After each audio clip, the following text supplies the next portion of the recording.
आइए आज की इस ऐतिहासिक विश्लेषण की शुरुआत करते हैं।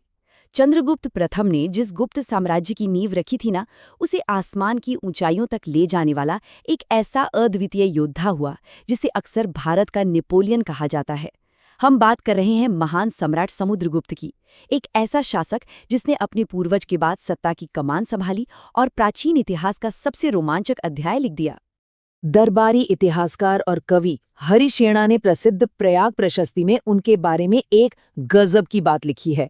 वो कहते हैं, कविराज शरद चंद्रमा, नाचिकेता अग्नि समान तेजस्वी। यहाँ ध्यान देने वाली बात है, एक तरफ कविराज की कोमलता और ठीक दूसरी तरफ नाचिकेता की अग्नि जैसा प्रचंड तेज। ये जो विरोधाभास है ना, ये इस महान शासक के उस दोहरे चरित्र की पहली झलक देता है जिसने आगे चलकर पूरे इतिहास को चौंका कर रख दिया था। तो आज इस चर्चा में हम क्या क्या जानने वाले हैं, एक बार बिंदुओं पर नजर डालते हैं। पहला, समुद्रगुप्त, भारत का नेपोलियन। दूसरा, उनकी 3 प्रकार की महान विजयें। तीसरा, प्रयाग प्रशस्ति के जरिए उनका जीवंत इतिहास। चौथा, सिक्कों पर दिखने वाला उनका दोहरा रूप। पांचवा, अश्वमेध यज्ञ की वापसी। और छठा, उनके ऐसे 7 ऐतिहासिक रिकॉर्ड जो हमेशा के लिए अमर हो गए हैं। तो चलिए सीधे पहले हिस्से पर चलते हैं। समुद्रगुप्त, भारत का नेपोलियन। जब 335 ईस्वी के आसपास समुद्रगुप्त सिंहासन पर बैठे तो वो सचमुच आग के गोले के समान थे।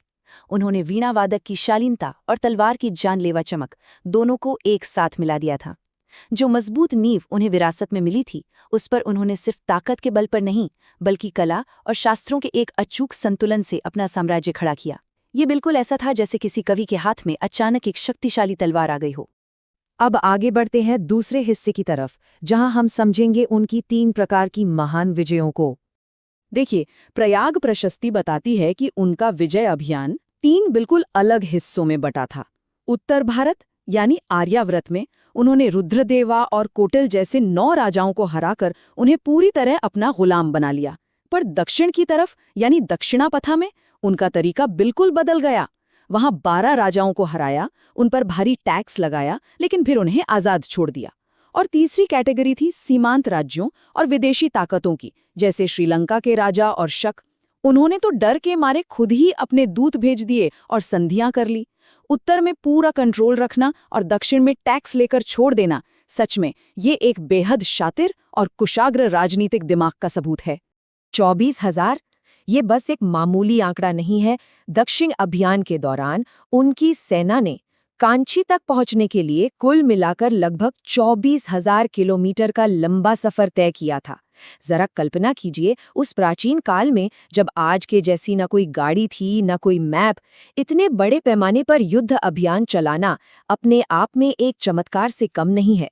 ये उस युग की महाशक्ति और अदम्य साहस का एक असली पैमाना है। अब आते हैं तीसरे हिस्से पर, प्रयाग प्रशस्ति, जो दरअसल हमारा जीवंत इतिहास है। ये सारी बातें हवा में नहीं हैं। इनका सबसे ठोस आधार है वो अभिलेख जो 375 ईस्वी के आसपास दरबारी इतिहासकार हरिशेना ने लिखा था, जो आज भी मशहूर अलाहाबाद स्तंभ पर उकेरा हुआ है। और इसमें सबसे दिलचस्प बात क्या है? ये अब तक मिला सबसे लंबा प्राचीन अभिलेख है। इसमें 50 से ज्यादा संस्कृत श्लोक हैं जो उनकी महिमा का पूरा विस्तार से वर्णन करते हैं। ये सदियों पुराने पत्थर इन किस्से कहानियों को ठोस इतिहास की जमीन पर लाकर खड़ा कर देते हैं। चलिए देखते हैं चौथा हिस्सा, सिक्कों पर उनका दोहरा चरित्र। गुप्त काल के सिक्के ना एक बहुत ही शानदार कहानी सुनाते हैं। एक तरफ उनका प्रचंड योद्धा रूप दिखता है, तलवार भंजते हुए, विशाल हाथी पर सवार और अश्वमेधा घोड़े के साथ बड़े शान से खड़े हुए। लेकिन ठीक दूसरी तरफ उनका कलाकार रूप भी मौजूद है, जहां वो पूरी शांति से बैठकर वीणा बजा रहे हैं और एक कवि राजा के रूप में पूजे जा रहे हैं। एक हाथ में खून से सनी तलवार और दूसरे में मधुर वीणा। ये चीज जाहिर करती है कि असली ताकत सिर्फ युद्ध जीतने में नहीं, बल्कि कला और संस्कृति को संरक्षण देने में भी बसी होती है। पांचवा हिस्सा एक बेहद खास घटना पर आधारित है, अश्वमेधा यज्ञ की वापसी।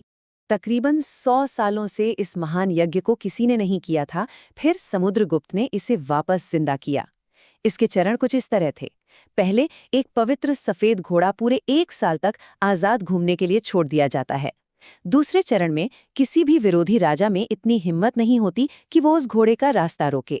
जब घोड़ा सफलतापूर्वक वापस लौट आता है, तब तीसरे चरण में एक भव्य और दिव्य अग्नि चलाई जाती है, और तब जाके आखिरी चरण में सम्राट को मिलती है अश्वमेधा पराक्रमांक की महान उपाधि।